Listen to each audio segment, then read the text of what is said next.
या डोलाम आई बेनी या डोलाम आई एक पहर गई सोईरा निक सोहाग रे एक पहर गई सोईरा निक सोहाग।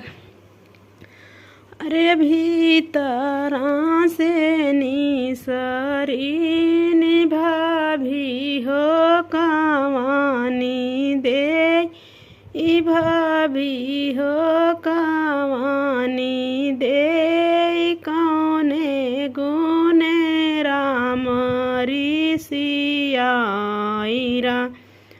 निक सोहाग रे कवने गुने राम ऋषियाईरा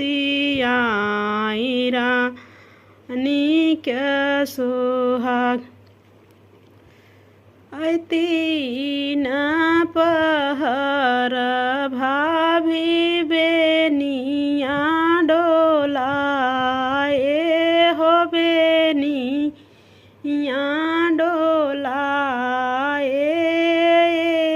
एक पहर गए सोईरा निक सोहाग रे एक पहर गए सोईरा निक सोहाग।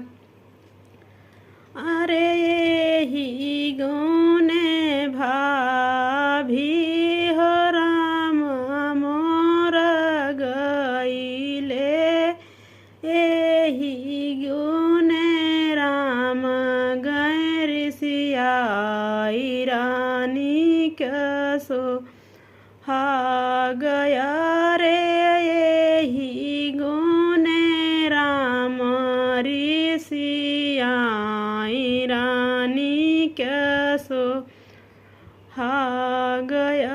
रे। तीन पहर सीता बेनिया डोलाम आई बेनिया डोलाम आई एक पहर गई सोईरा निक सोहाग रे एक पहर गई सोईरा निक सोहाग।